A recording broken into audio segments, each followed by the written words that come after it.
Oh, come on.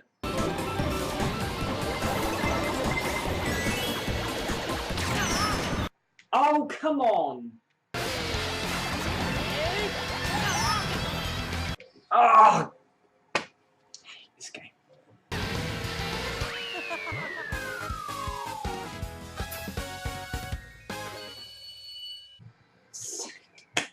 I hate this game. You're an arse. Shame I don't have the N64 version, actually. Wasn't there a game similar around the same time on the N64? Here it is!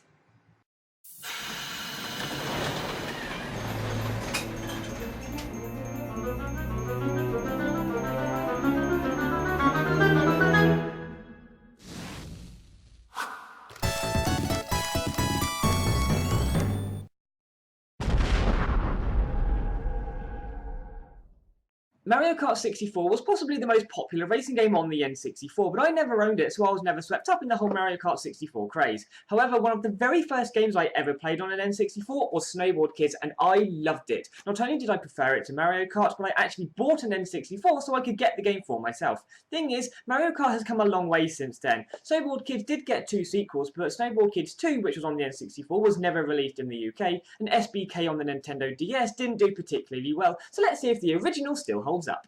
Snowboard Kids is essentially Mario Kart 64 on ice, but has several aspects that make it a bit more interesting, like having an actual plot. 5 friends have an argument about which one of them is the best snowboarder, so they have a series of races to show who the best is. Okay, so the story is kinda lame, but then the game goes and ruins all of that by allowing you to change character between races, so you'll end up with each character winning roughly the same amount of races, which completely destroys the object of having a competition in the first place, but what the hell, will roll with it. To quickly sum up the game, at the start there are 5 characters to choose from with a 6 to unlock, and each character has different attributes. You start off with 6 courses with 3 more to unlock, one at a time if you come first on all previous races. You can choose between 3 snowboards with each board having 3 levels, as well as having 3 other boards to unlock and buy. Come first on all 9 levels, you unlock Shinobin as a playable character, as well as being able to buy the best snowboard in the game.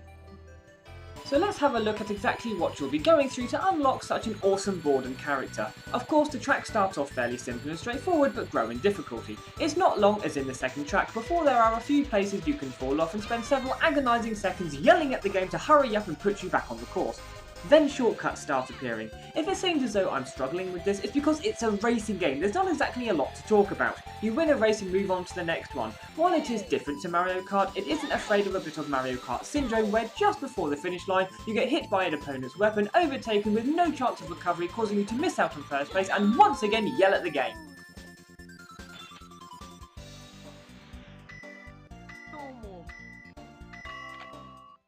Which leads us nicely into the next section, the weapons you can use. You can purchase weapons by hitting the shops on the course, and each one costs 100 gold, so you have to either collect the coins on the course or do tricks. The red boxes give you projectiles, and the blue ones give you assisting items like speed boost, rocks people can fall over, or a ghost that targets the person in first place and slows them down. I have no idea. Of course, some weapons are more useful than others, and there's nothing more satisfying than hitting someone and causing them to fall off the edge of the course. The courses themselves are pretty decent, my favourite being the Foggy Silver Mountain, closely followed by Dizzyland, which is a disused amusement park at night, though I hate those damn teacups. Back in the day, I played this quite a lot with my friends, and I remember Sunset Mountain being quite popular among them, so it's good there are plenty of fun tracks as you'll be grinding yourself silly to afford all the boards. Aside from the starboard, there's the weird glass board thing that even the game states is useless because turning it is absolutely horrendous, and there's the featherboard that is extremely light, so you can perform tricks in places you wouldn't normally be able to and gain extra money, unless you get screwed over, come last and lose it all.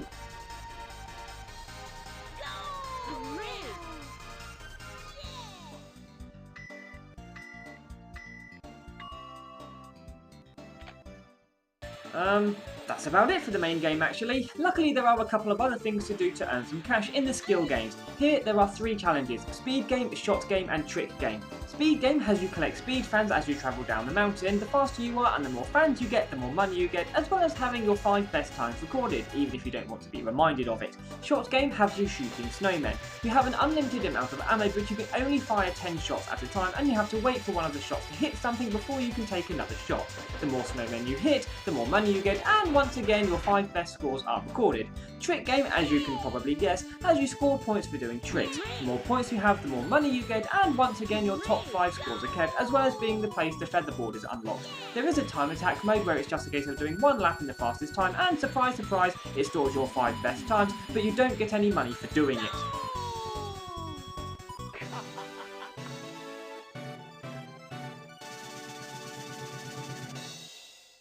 Ultimately, you'll probably just end up doing the same courses and moves over and over again to get as much money as quickly as possible, but sure enough, all that hard work will pay off. Eventually, you'll have the awesome ninja that is so cool he backflips onto the chairlift. You'll have bought all of the amazing boards to destroy your opponents, and maybe even dominated the scoreboards on the skill games, so what do you get for all your trouble? Absolute sod all.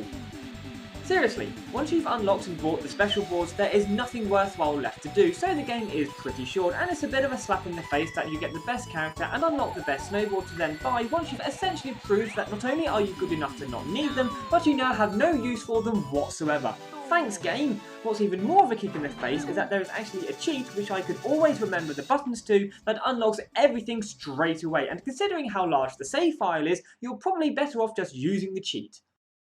All that's really left to talk about is the multiplayer, which is still a lot of fun. It can take new players a little while to get used to how the game plays, but it can still provide some really close matches with some surprising results. The AI of the computer players isn't amazing, so the multiplayer races are a bit more action-packed and friend-ruining. I guess this is where having a special boards can come in handy, but seeing as every non-computer player can use them, it kind of defeats the object of achieving something awesome to give you the advantage.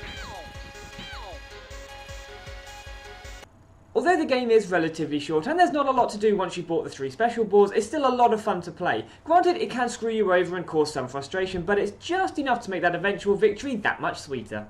Now, 16 years after its release, Snowboard Kids is still... I just can't do it. I've thoroughly enjoyed playing the game again after so many years, but it's just not as good as I remembered it being. The limited number of tracks would be okay, but there's no difficulty settings to change things up a bit. The tracks are quite long, but it's not fast-paced enough to keep the entire track entertaining, so it can sometimes become a little bit dull and tedious. There are a few things to do aside from the main game, but they're not worth doing. The multiplayer helps, but ultimately, the game's just not as good as it was back in the day. It gets silver, not gold. See you next time.